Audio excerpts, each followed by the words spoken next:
Hi everybody, I'm Bill Sanders and this is Watch Art Side, the art and science of watch collection. Today is a very special one because what I'm going to talk about is the second watch that the Lyrique group is making. After we made the first one and it was extremely successful in so many ways, people said, well, gee whiz, I wish I'd heard about this because I would have liked to have been in on that. And so I said, okay, well, I'll make a video about it. We have a number of people who've gotten on a waiting list. And so what I want to do is that we do have about, I think we're going to make 102 watches. Two of them, one is for the Grand Prix and the other one is for the Only Watch, which is charity for pretty bad disease. And so we figured that would be a good thing to do. Okay, so we're going to make 102 watches. 100 of them will be going to members of Lyrique and then participants in this latest project. So let's get started and see what we're going to be up to. Now, first of all, this is what our first watch looked like. And we call it the Étude N.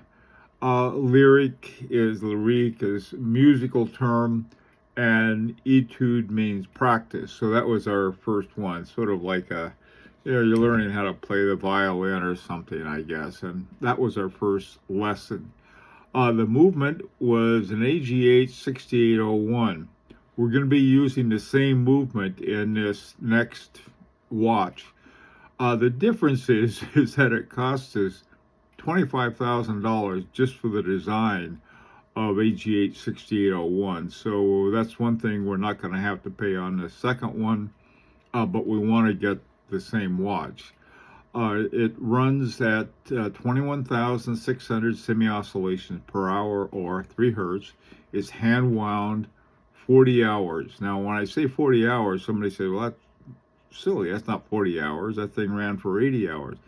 Well, the 40 hours, it's guaranteed. I also had found that some other top watchmakers sort of provide way more than what they guarantee it'll keep really good time at. By the way, too, I after this watch is made, I had it sent it in for certification as a chronometer, and it passed. So, very good watches. The movement is by Aguinar. The case is by Voutilanen and Caton. The dial is by Metal. By the way, too, we got the case, the dial, and the movement. We knew by reputation Aguinar had made several movements and parts of movements, modules that had won more Grand Prix awards than just about any other watch company. Metal, we saw Daniel Defore's Simplicity 37 had a dial by Metal, so that's what we're gonna get. Let's get Metal. And we didn't know about the hands, but Fiedler makes the best hand, we found out. The buckle is by a company called Buslador. This was one that was recommended to us by the guys at the Aguinar. And the band is by a company called Bracelet Protexo. Now, the band on this picture and on my watch, this is one on my watch. The band they made for us, we wanted a leather band because if we had used gator, it would have we could have run into custom problems. So this is the band we had made, and pure cowhide. And then we had a buckle made, and the buckle says Lyrique on it. So that's a lot of times. Now, the reason, if you were wondering why we didn't have a gator band made, we could have, but the problem is import. There's all kinds of import issues. And so rather than hassling that, we thought, well, we'll get just a regular cowhide band, and then people can get their own if they want to. And this is what I did. Okay, so that's the first one. And so people saw that, they wanted it, they found out a lot about it, and so we're going on to the next one. Now, we're using the same movement, the AGH 6801. And one of the things that somebody noticed, they said that in about the 3 o'clock plate on our watch, it was a little off whack. The reason I like to tell, why are the Geneva waves off whack? Well, they're Geneva tsunamis. They were shaken up so much by the Aragon S gearing in there that they they shook up. Anyway, Agonor said they want to fix that. They're going to make sure that on our next one everything will line up fine. But on the other hand, we could have engraving or something else put on that plate. I think that might look neat too. So we'll see what happens. And it reminds me, the reason I like it is that you may or may not be aware of some mistakes that were made in some other areas that became very much collector's items.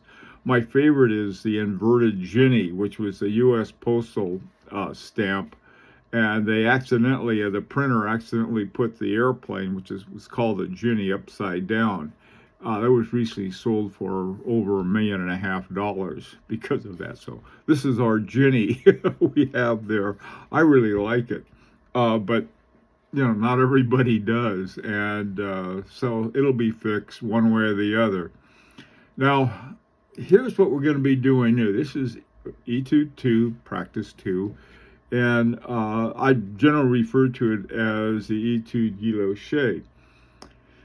Here's the difference. The companies that we used are pretty much the same. We used Agonor for the movement. We're using the same movement. We're using this wonderful watch designer named Mathieu Allegre for doing our design.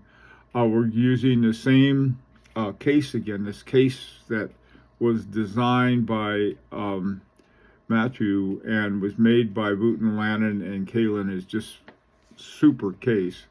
So we're using that again. Now what we are doing is going to be different, and this will make it a very different watch, is that all of this is going to be guilloche and the hands are going to be different.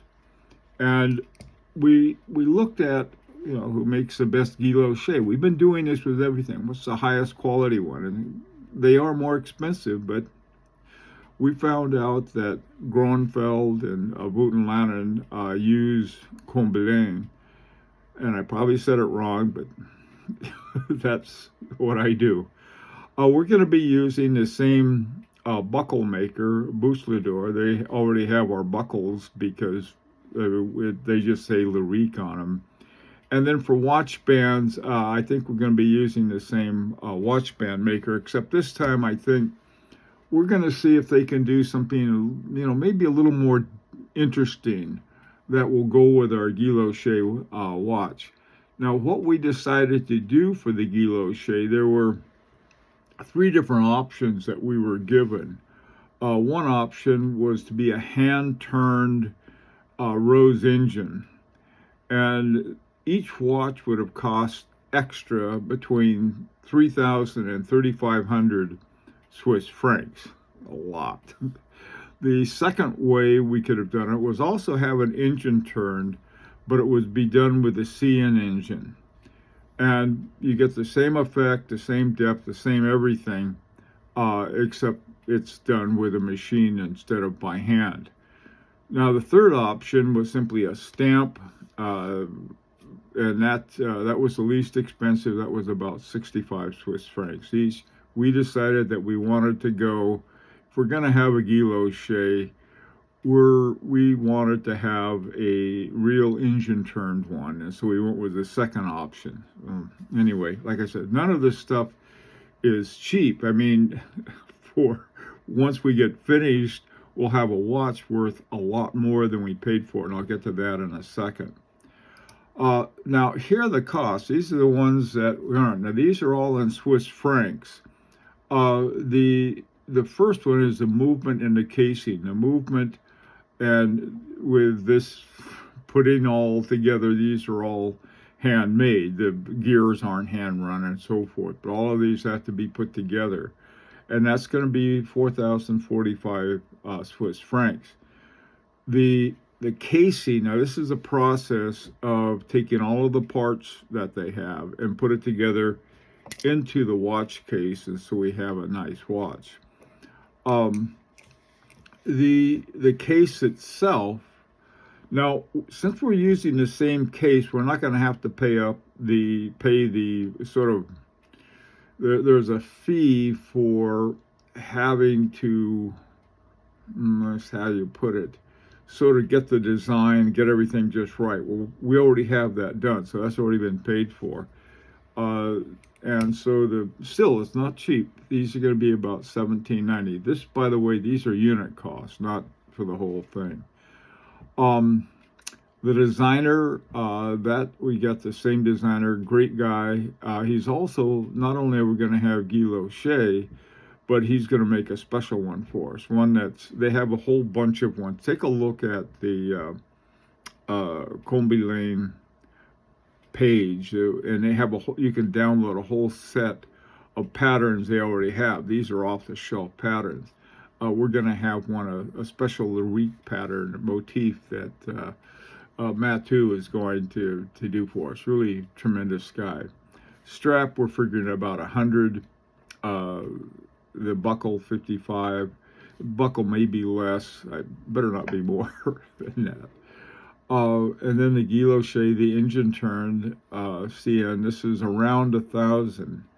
And that's an estimate, but that was what we were told. It's a lot, but we're getting a lot, I think. Then there's the dial plus the hands. The pouch. Now, instead of having a box or anything, we got a pouch. And we like it a lot. And what I like to do with the pouch, I don't keep the watch in there. I keep my extra straps in here. And if I go on a trip or something, I can always put it in here. It's a nice little one by a company called Lucien, I believe is the name of it. Really quality leather goods in Switzerland. And then shipping and insurance will be another 180 Swiss francs. All of these things add up. And so what we decided to do is that last time we kept coming up a little short because things changed. We started in 2021, and we were just finally getting the last of our watches this year, or in January and February. So this process can take a while, and things change. So anyway, so we decided we're going to divide it up for 3,000 Swiss francs, 3,000 and 3,000. In U.S. dollars, that's about $3,300 per. So if you're thinking about this now, the total is 9,000, and you can see that we added up with what we had was 82.85. That's with VAT. We hope we can get the VAT back this time. We'll see what happens. We've done everything we can for it. But we gotta pay it initially. Now we're just saying, well, wait a minute. I thought when they shipped it out of Switzerland, you don't have to pay. Well, what happens is that, remember, you're getting these things that are made, and they go to different places, and each one has a little VAT in it, and so that's what we're dealing with.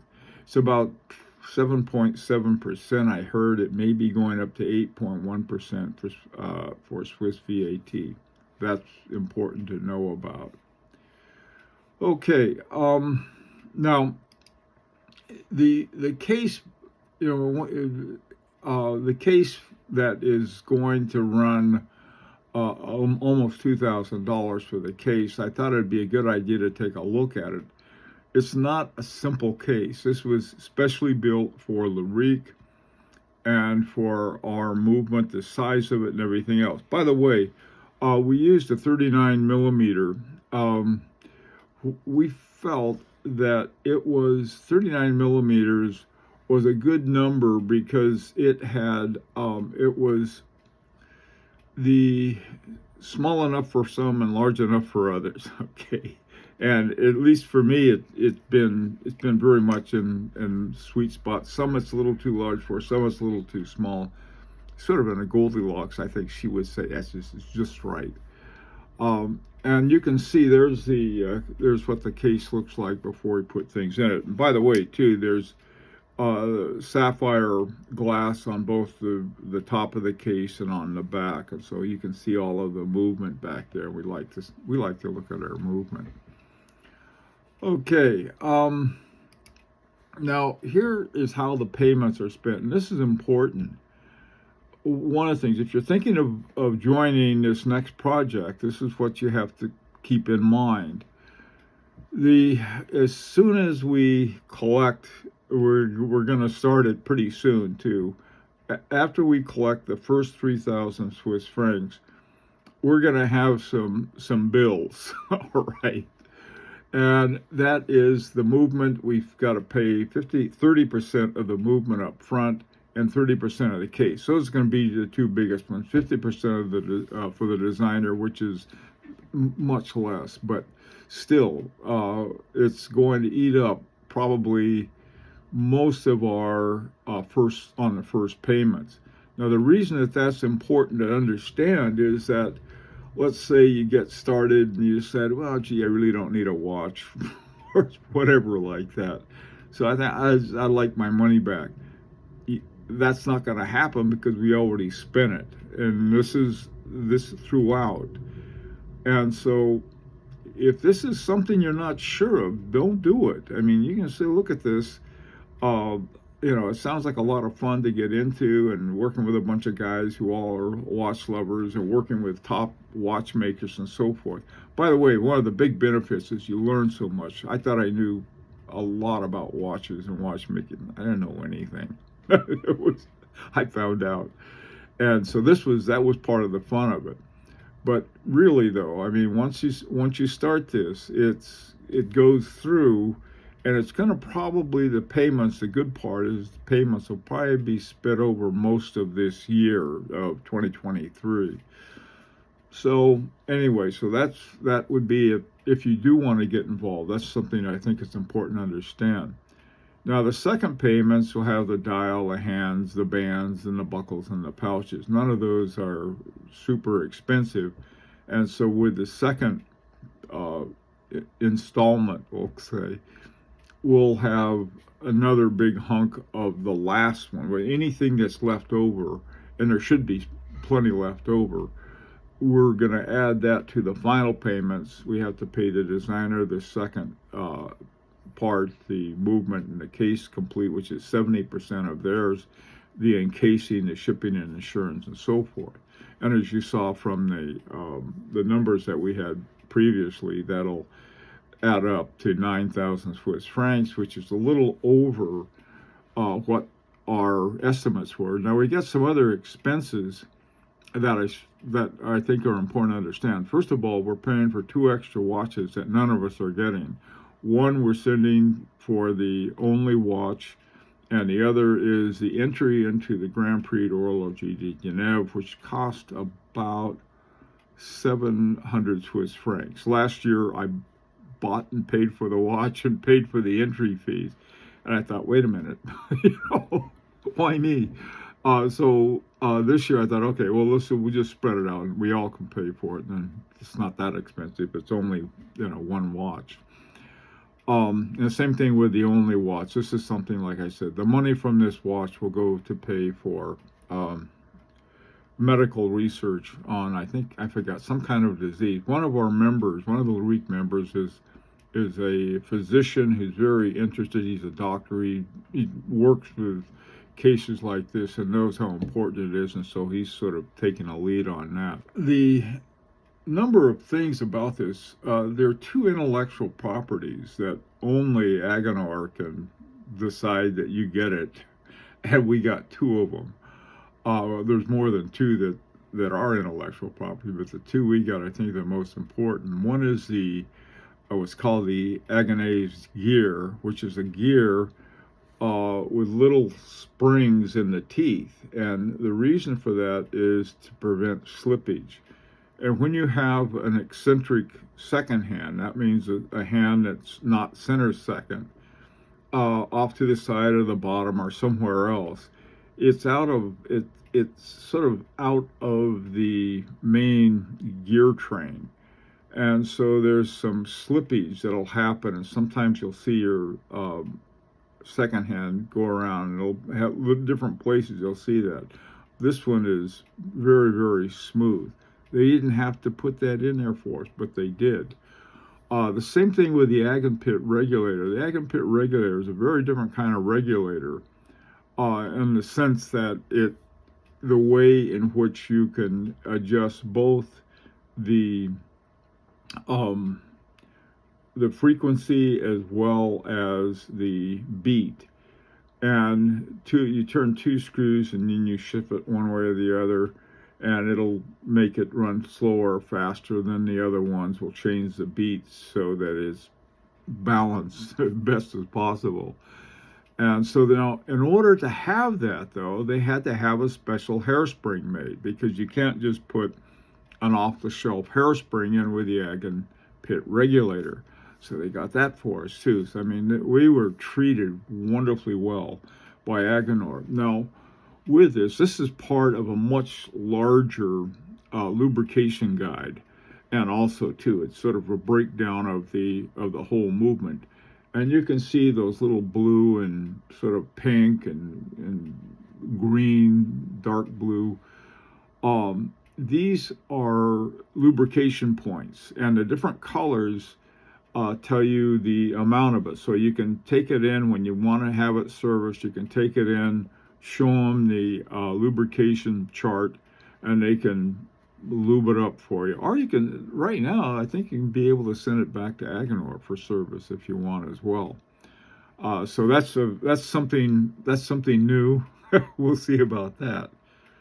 Okay, now one of the things I think is important for you to understand is the communications. There were 51 of us on the first project, and with a group that big, you got to have communications, good communications. They're based in a lot of different ways. This time we spread it out a little more. There are three areas that we sort of divided, three areas of the world. We got people from all over the world on this. And one is Asia, Australia, and Canada. We grouped that together in terms of numbers, and turned out to be difficulty in getting things there was pretty similar. One of our members, one of the Lyrique members, Benny Hugh, is the coordinator for that, and so people who are from one of those areas will be dealing with him in terms of transfers. For Europe, Paul Wheatley, he's in the United Kingdom, he's UK, and so he's going to be doing it for Europe, and Kirk Benson for the United States. So we have somebody, so there's aren't too many people for each one of these. We divided it up. Another important communication is Facebook and WhatsApp group. The Facebook, right now we have a page called the 6801 page. It's a Facebook page, and the only people who can use it are people who are members of Lyrique. We're going to be doing the same thing with the Etude number 2. We'll probably call it the Etude Guy Shea page, and just those people who are involved in a project will be allowed to go there. It's important not to have everybody in the world. You'd be surprised how many things happen with that. Invoice and payment documents are published with each payment. Now, this is important because, you're spending that kind of money, you're going to want to know where it goes. And so every time we get an invoice and the invoice is paid, we publish both the invoice and the payment. This time is going to be a little different. We may start off in terms of payment transfers the way we did on the first one. What we have wanted to do, we wanted to set up a Swiss entity, and we have hired a financial representative in Switzerland, and he's working on it so we can send payments directly to him. However, last time I used my corporate bank account, which is perhaps something I really didn't want to do again. but we can do it until we get the thing squared away in Switzerland. Uh, the good thing about it, at least especially for in the United States, it's much cheaper and easier to transfer funds there, and then I can take them and just shoot them all to our Swiss bank, or pay invoices. Either one. We'll see what happens by the time we get going on this. But anyway, these are all published, and that's important because you should know where your money's going. So do we. Okay, now this is where participants talk about different things. Oh, I want to do this, I want to do that, and this goes on a lot. Now, the way we've been operating is on a consensus basis. Now, that may not sound very democratic, and in many ways it's not, in many ways it is.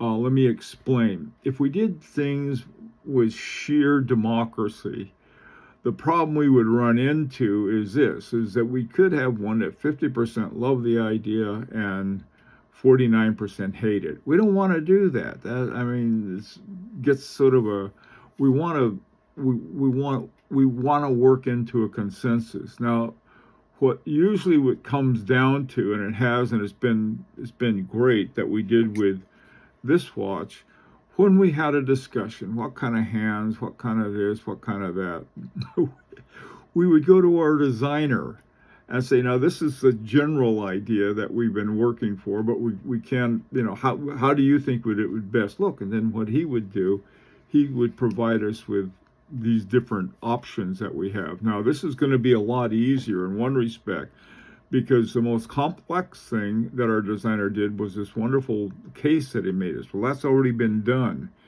And so we don't have to argue about that. Our discussion will probably be about the kind of guilloche and hands and so forth we want on the dial.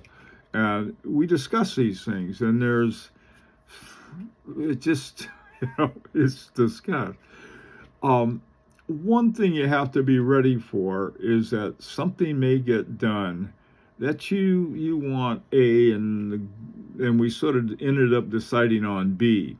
This happened to me a lot. There were a lot of things that I wanted that were different, but I didn't get them. And that was okay, because the way it turned out I'll like it so much anyway that I wouldn't want, I guess, my original idea.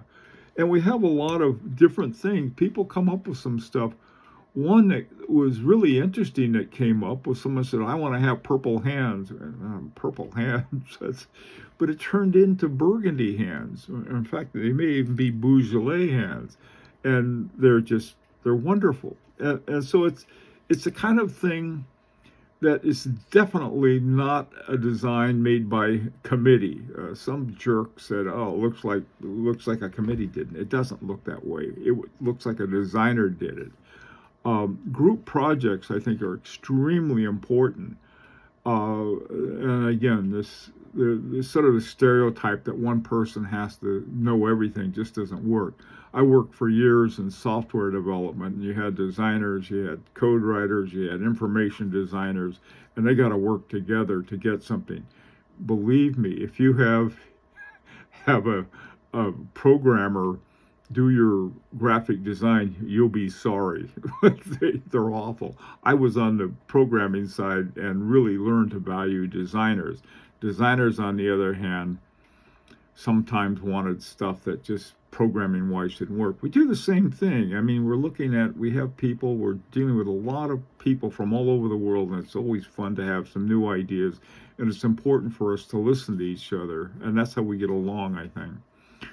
We have a weekly live stream on the Watch Art side channel. Some of you may know, in fact, if you're watching this, you're watching it on the Watch Art side channel. And there we have a weekly live stream. Now, this weekly live stream is one that we only give the link to the people, not everybody who subscribes to it, all 20,000 of them. Instead we have it just for the people who are working on this project. And we do that once a week, and we go back and forth. We find out, people say, what about this and what about that? And either I can tell them what about this or what about that, or so I'll try to go find out about it. And a lot of people have different ideas on that. But that's a live stream, and that we have every week.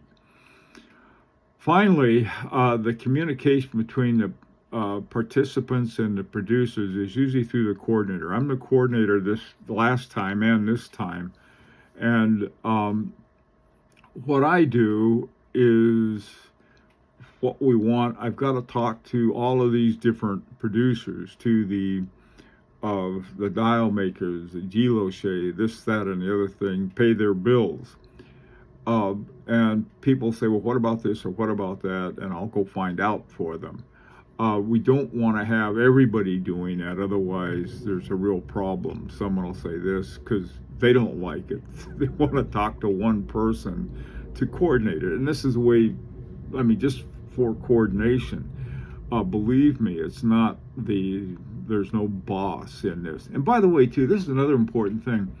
None of us are the boss, and none of us are like, oh, I'm going to put this money in this, and so I can tell you what to do. I'm doing the same thing everybody else is. I'm putting my money up and hoping, praying that everything works out well.